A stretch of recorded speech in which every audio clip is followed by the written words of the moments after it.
오늘 우리에게 주시는 하나님의 말씀 저희와 같이 봉독하시겠습니다. 디모데전서 5장 17절로 22절입니다. 디모데전서 5장 7절로 22절 되겠습니다.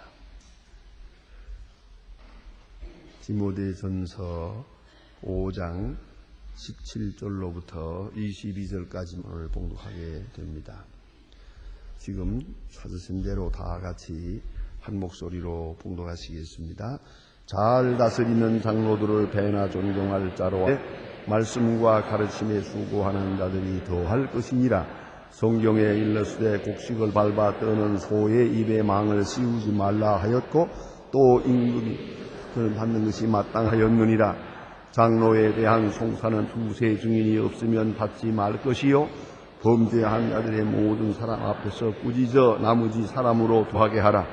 하나님과 그리스도 예수의 택하심을 받은 천사들 앞에서 내가 엄히 명하노니 너는 편견을 없이 이들을 아무에나 편복되게 하지 말고 아무에게나 경솔히 안수하지 말고 다른 사람의 죄에 간섭하지 말고 네 자신을 지켜 정결케 하라.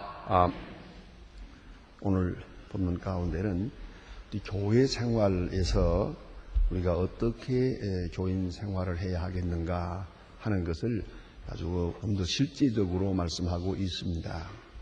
많은 분들이 우리가 예수를 믿고 구원을 받고 하나님의 자녀되고 교회에 들어서 교회 생활을 합니다. 그런데 이렇게 하나님을 찬송하고 하나님의 말씀을 듣고 기도하고 그 영혼이 중생하고 그런 문제에 대해서는 일반적으로 참 훌륭하게 그 과정이 진행된다고 생각하고요. 또 믿음이 성숙해 나가는 것을 볼 수 있습니다. 이 문제가 하나 있는 것은 교회 생활입니다. 이 교회 생활로 인해서 시험당하는 분들이 많이 있습니다. 이렇게 생각하면 좀 죄송하지만은 우리 교회에는 좀 덜한 편이고 제 생각에는 그런 일이 적다고 생각합니다. 그러나 어떤 교회에서는 우리 교인들이 그 교회 생활에서 시험을 받아가지고 믿음을 잃어버리는 그리고 낙심하는 경우가 참 많습니다. 가령 그 교회에서 서로 의견이 좀 좋지 않아서 분열이 된다든가 분파가 있다든가 이렇게 되면은 많은 시험을 받게 됩니다. 그래서 우리가 흔히 말하기를 그럴 때 위로하는 말이요. 하나님 보고 예수 믿지 사람 믿습니까? 그렇게 대답을 합니다만은 그렇지 않아요.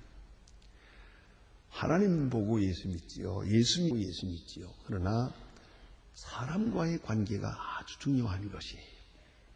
그래서 이 교회 생활에 있어서 우리가 하나님 앞에 충실할 뿐 아니라 이 사람과의 관계가 이게 잘 돼야 그래야 교회 생활이 원만해집니다. 근데 오늘 본문 가운데 보면은 그런 말씀이 여기 나타나 있어요. 배나 존경할 자로 이렇게 되어 있거든요.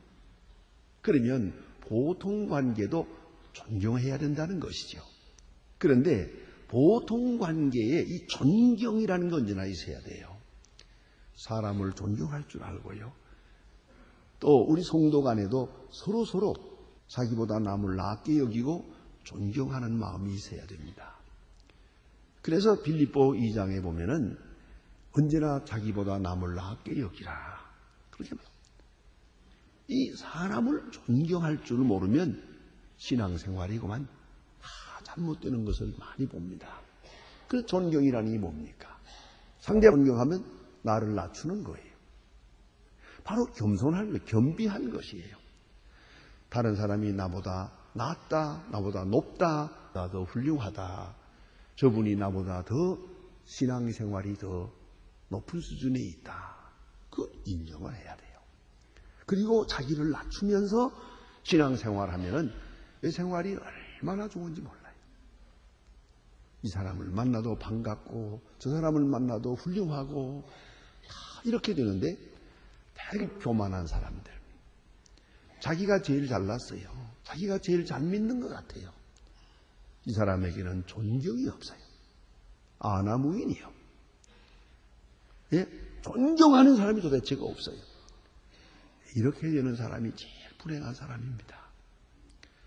그러면은 그 교회에 갈 때마다 그는 편하지 않아요. 성도들을 만날 때마다 반갑지 않아요. 이렇게 될 때 문제가 됩니다. 그러므로 이 교회 생활에서는 가장 중요한 것이 겸손이요. 그리고 인간관, 교인들과의 관계에서는 존경입니다.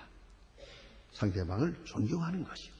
근데 오늘 성경 말씀은 그 원리 속에서 그 다음 단계로 말씀을 하세요. 그게 뭐냐면 장로님들에 대하여. 장로님들에 대해서 오늘 본문에 말하기는 여기 배나 존경할 자로 여길지니라.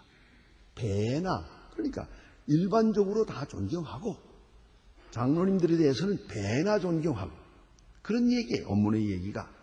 그렇지 않습니까?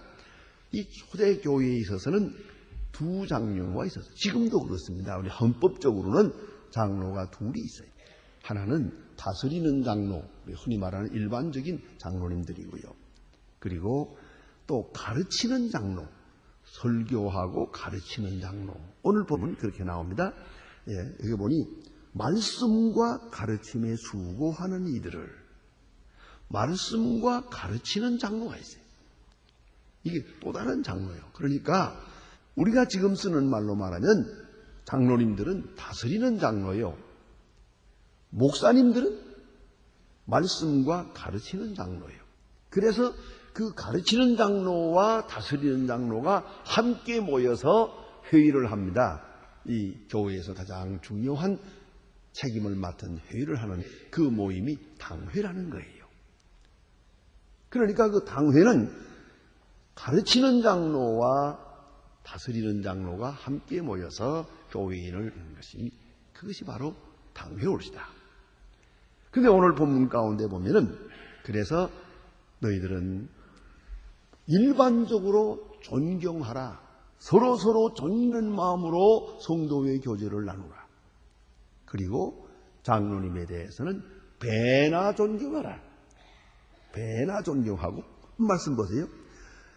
말씀과 가르치고 수고하는 이들은 더할 것이니 거기다가 한 번 더 배나 3단으로 말하고 있어요. 존경하고 배나 존경하고 목사님에 대해서는 더 존경하고 오늘 본문에 그렇게 자세하게 말씀하고 있습니다.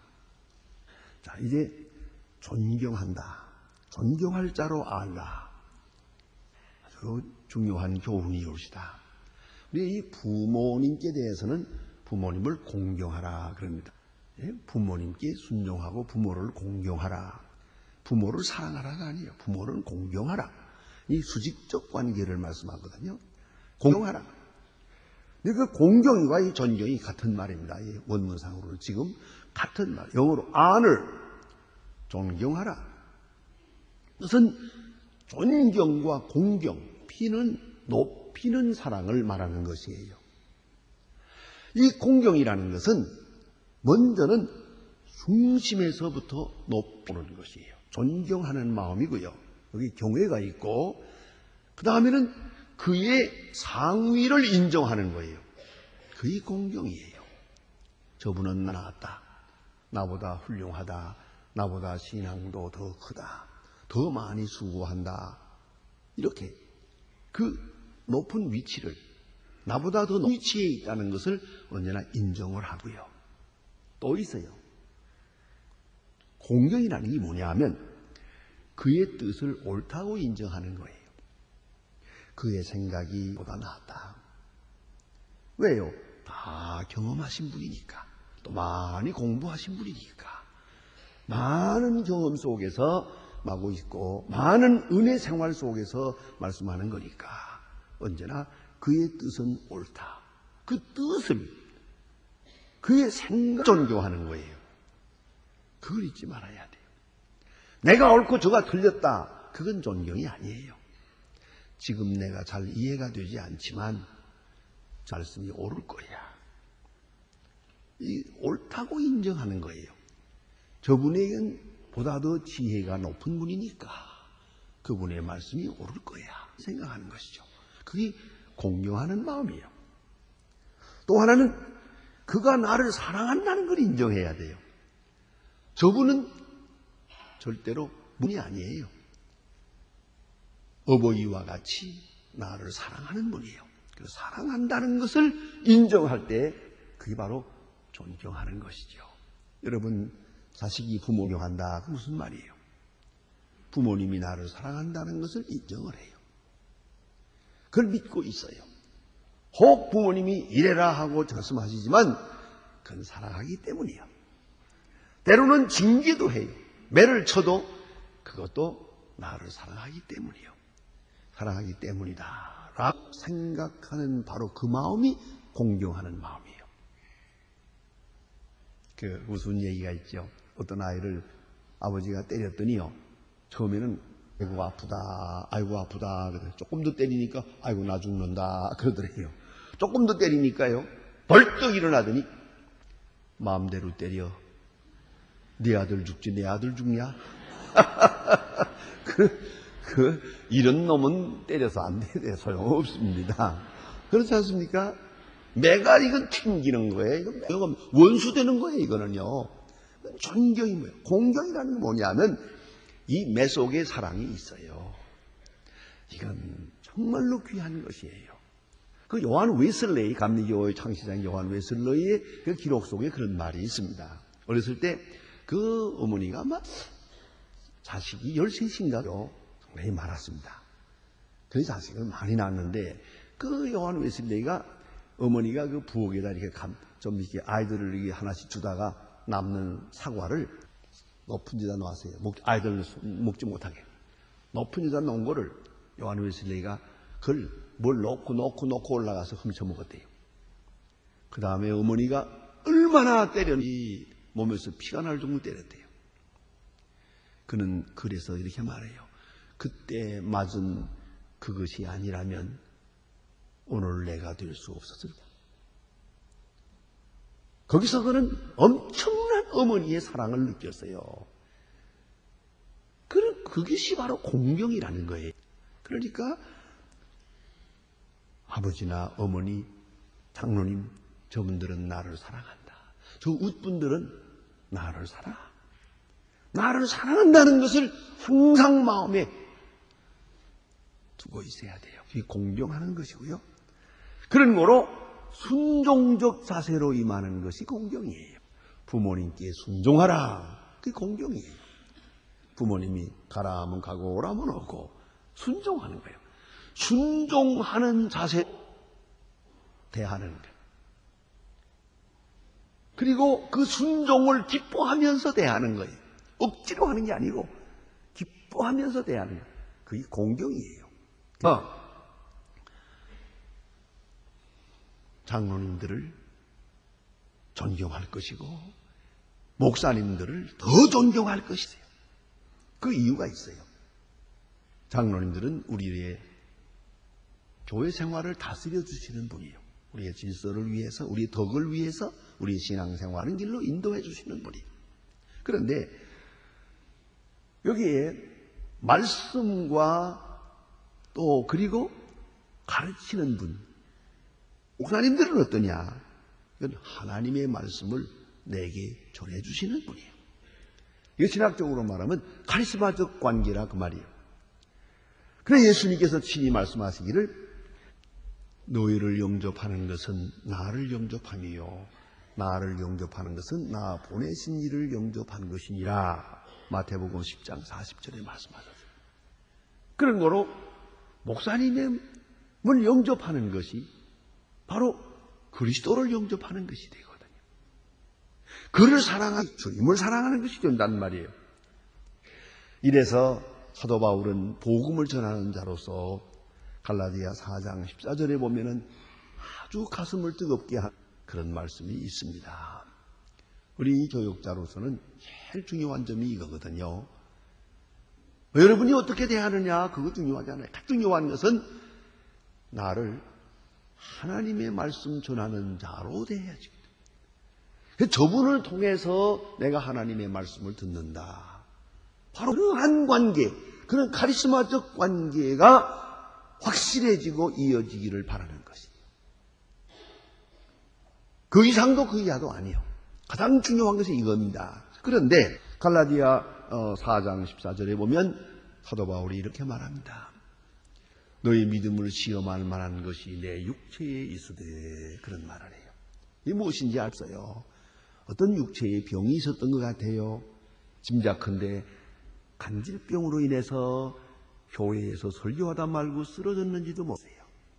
그렇게 한번 생각해 봅니다. 어쨌든 너의 믿음을 시험할 만한 것이 내 육체에 있어. 그럼에도 불구하고 너희들은 하의 천사와 같이 그리스도 예수와 같이 나를 영접하였느니라. 얼마나 중요한 얘기예요. 바울이 병들었어요. 남의 병 고치지 말고 제 병이 나시지.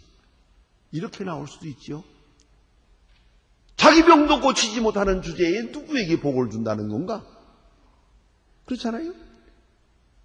그렇게 반발할 수도 있어요. 그러나 갈라디아 교인들은 그렇게 생각하지 않았어요. 사도 바울을 존경했어요. 높이 존경했어요. 아주 신앙적으로 존경했어요. 그래서 천사와 같이 예수 그리스도와 같이 영접했느니라. 바울이 너무너무 고마워하는 거예요. 이 카리스마적 관계에 대하여 감사해야 하고 있어요. 그리고 15절에 보면 내가 할 수만 있었으면 눈이라도 빼어주었으리라. 눈이라도, 자기 눈이라도 빼서 바울을 줬을 거라는 거죠. 그만큼 사도 바울은 갈라디아 교인들이 자기를 존경하고 지극히 사랑한다는 것을 느끼고 있었어요. 그 감격스러운 편지를 읽을 수가 있습니다. 또한 로마서 16장 4절에 보면요, 브리스길라와 아굴라에 대해서 말하면서 저들은 내 목숨을 위하여 자기 목을 내어 놓았느니라. 굉장한 말씀이죠. 자기 목이라도 내어 놓았느니라. 그만큼 사도 바울을 존경했어요. 왜요? 바울은 하나님 말씀 전하는 분이거든요. 나는 그냥 죽어도 되지만 바울은 죽으면 안 돼. 나는 별로 큰 일은 못하지만 바울은 큰 일을 해야 될 분이기 때문에 할 수만 있으면 대신 죽을 마음이 있단 말이에요. 그만큼 사도 바울을 하나님이 보내신 말씀의 사자로 믿고 인정하고 존경하고 소중히 여겼다는 말이에요. 그래서 오늘 본문에 존경할 자로 높이 존경하라.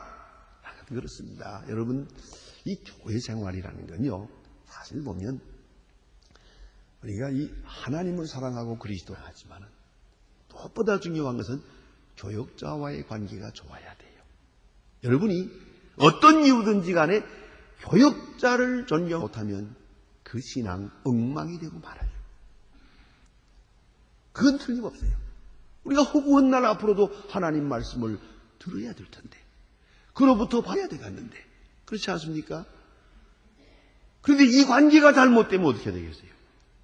그래서 신앙생활을 잘하기 위해서는 교역자에 대한 높은 존을 가지고 있어야 돼요. 그것이 여러분 신앙생활에 크게 도움이 됩니다.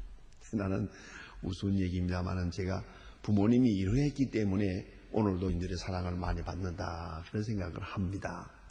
제 할아버지가 장로님이고, 그리고 우리 어머니가 집사고 아버지도 집사고, 그런데 자관 뭐 하다가 고구마라도 큰 거 생기면 목사님, 또 사과 하나 좀 좋은 거 따면 돼.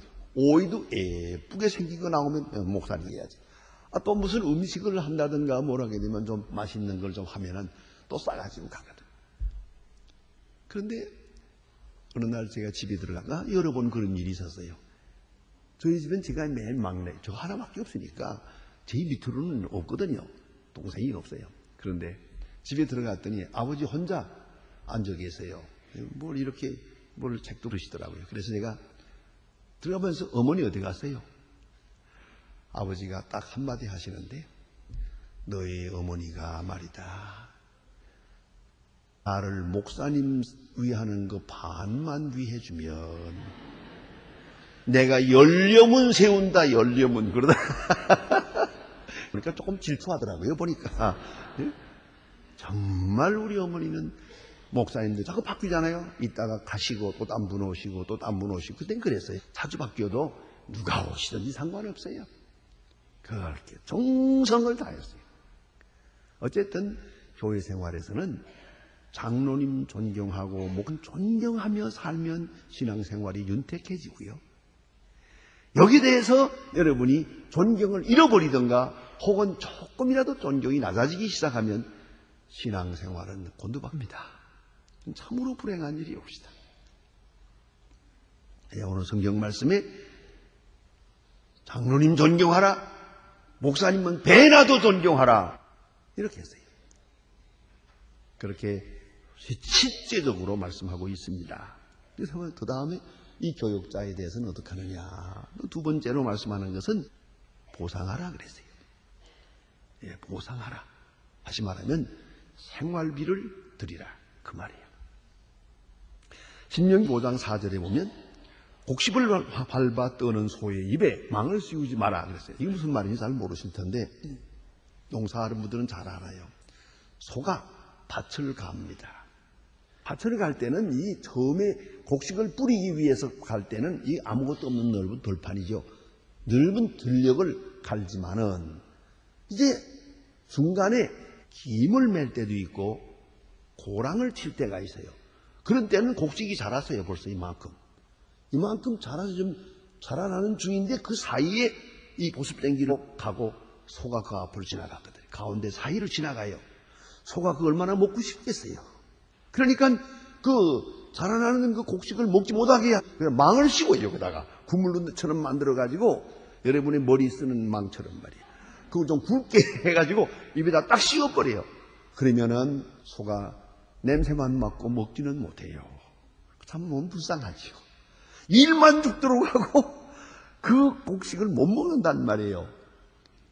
이에 대해 성경은 말하기를 곡식을 밟아 떠는 그 소에게 입에 망을 씌우지 마라. 이건 뭔가니 소도 자기가 일했으니 먹을 자격이 있지 않느냐. 그만큼은 먹여야 되지 않겠느냐.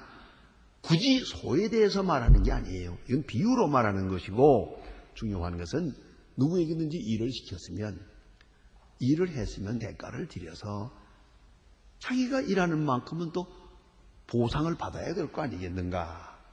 그런 말씀이에요. 싹을 받는 것이 망하다 그거죠.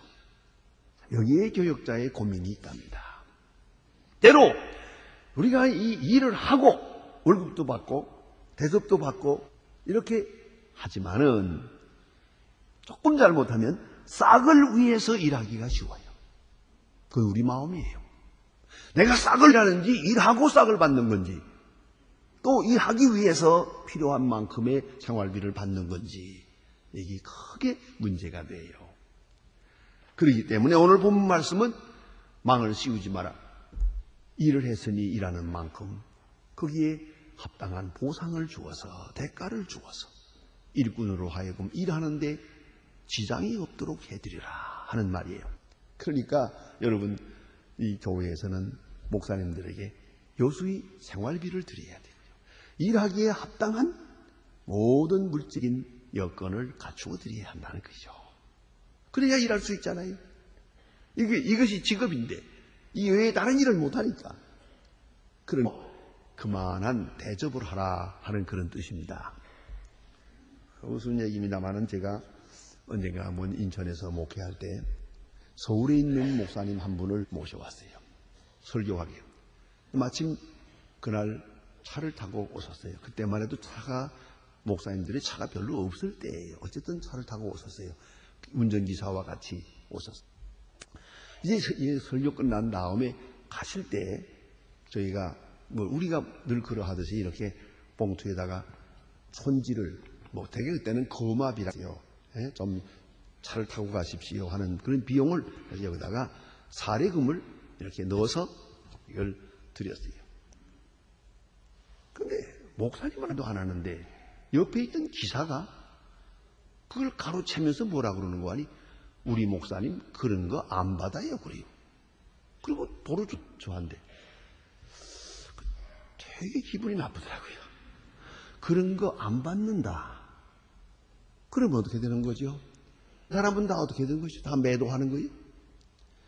그때 아주 참 제가 난처했어요. 이걸 드려야 되나 말아야 되나. 우리 목사님은 그런 거 안 받아요. 안 드렸어요. 안 받다면 안 드리죠. 제가 그때 많이 생각했어요.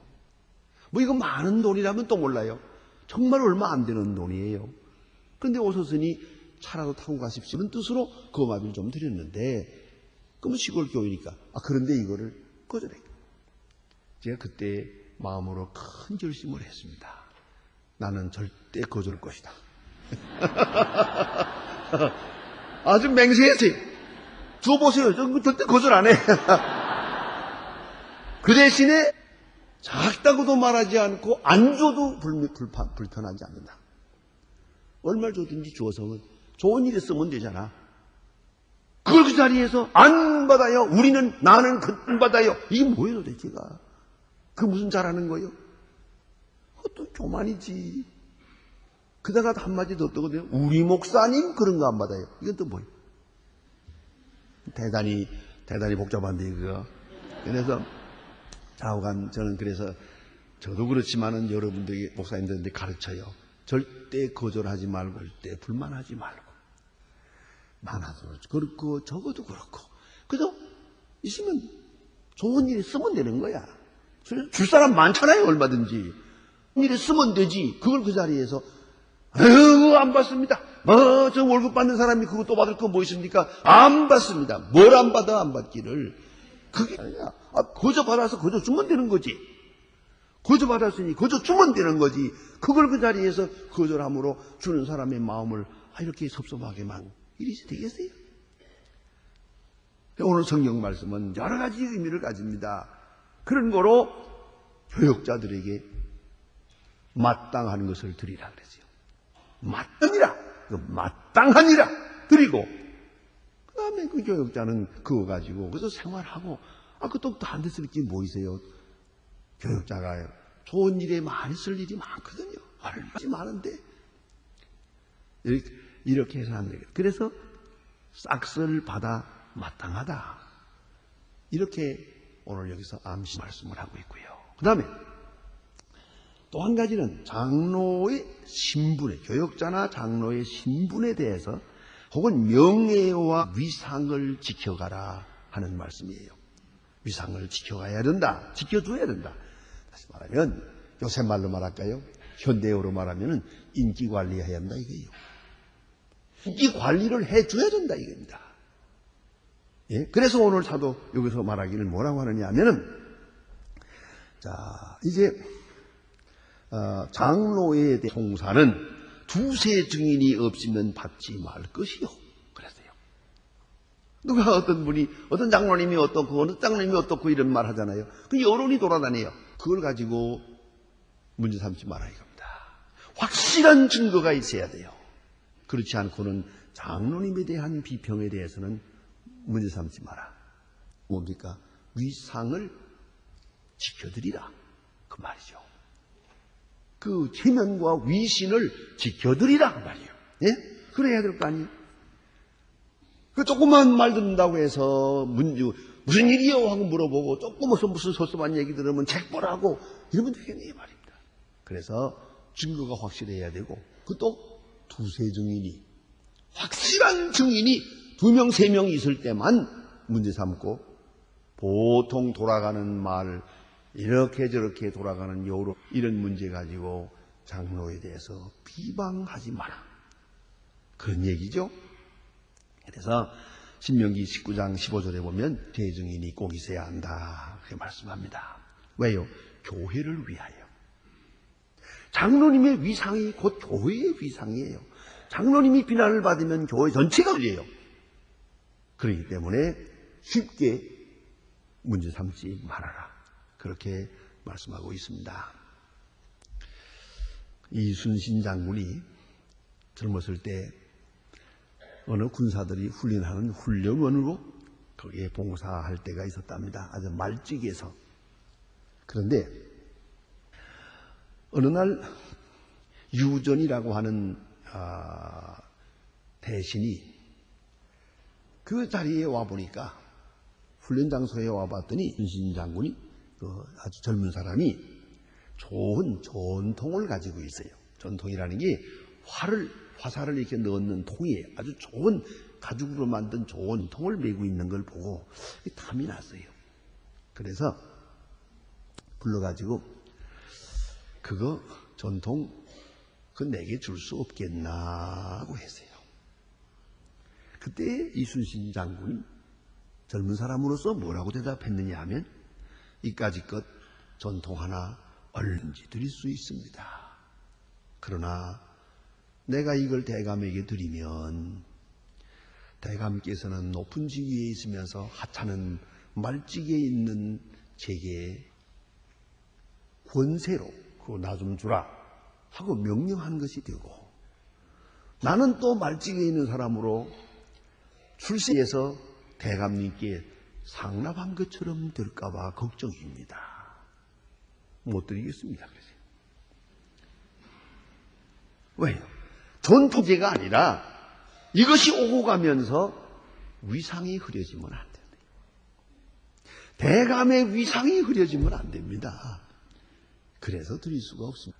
대감께서 자네 참 옳은 말 했네, 칭찬했다는 거 아닙니까? 그렇잖아요.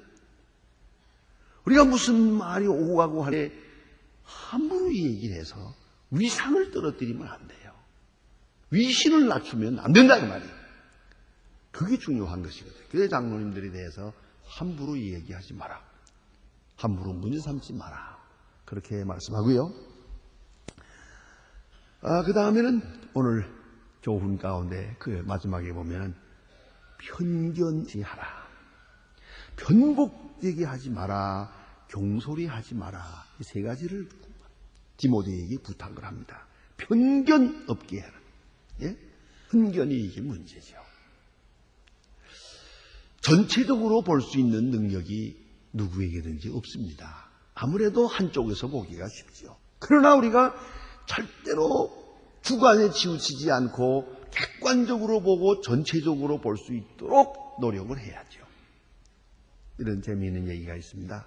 어느 날 해와 달이 둘이서 시비를 벌이더랍니다.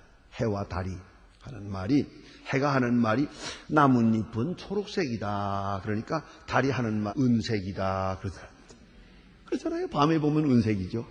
그래서 시비가 나왔거든요. 또 해가 하는 말이 사람들은 바삐 우긴다. 그러니까 달이 하는 말이 사람들은 잠만 잡디다. 그런데 이거 해가 또 하는 말이 이 세상은 아주 시끄럽다. 그러더라. 하는 말이 세상은 조용합니다. 끝도 없잖아요. 그럴 때 하나는 낮에 보고 하나는 밤에 봤으니까. 바란 말이 제가 낮에도 보고 밤에도 봤더니 둘 다 맞소 그러더랍니다. 그렇잖아요. 편견이죠. 한쪽에서만 보고 검다시다, 한가 그렇다. 그래서는 안 되죠. 지도자가 갖춰야 될 가장 중요한 자격은 바로 이거예요. 시각이 분명해야 돼요. 객관적 시각을 가져야 돼요. 편견이 없어야 되고 편벽이 없어야 되고, 그래서 편견 대신 공정해야 되고 편벽 대신 원칙대로 해야 돼요. 원칙심의 생각을 할 수 있어야 돼요. 원칙 중심의 목회, 원칙 중심의 인사행정, 그게 문제라. 원칙을 떠나면 안 됩니다. 다음에는 경솔히 하지 말고 신중히 하라. 그렇게 말씀합니다. 그리고 이 모든 것 위에 갖춰야 될 것이 있습니다. 자기를 지켜 정결케 하라. 남을 다스리기 전에 자기를 다스리고, 남을 가르치기 전에 자신을 가르치고, 자기 자신을 지켜 정결케 하라. 왜? 이 지도자에게 제일 빠르기 어려운 시험이 뭐냐면은, 하나가 욕심이고 또 하나가 명예예요. 물질에 대한 욕심, 명예에 대한 욕심. 이것이 작용하면은 변벽되게 돼요. 치우치게 됩니다. 그런 거로 공정하게 하며 이를 탐내지 말고 명예를 좋아하지 말고 마음을 비워서 깨끗하게 정결케 해야 공정하게 하고 원칙대로 하고 신중히 하고 할 수 있게 되는 것이죠. 모든 욕심으로부터 그 심령이 자유해야 돼요. 자유해.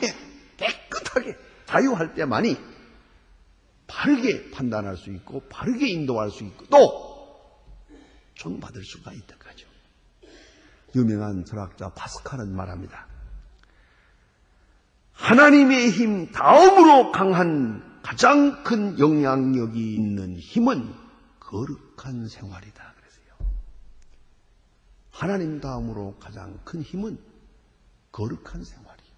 깨끗하고 정결하고 공정할 때 힘이 있죠. 정결하지 못하면 힘이 있을 수가 없어요. 그래서 이렇게 사도 바울은 디모데에게 너는 자기를 지켜 스스로 정결케 하라 명령하고 있습니다. 기도하십시다.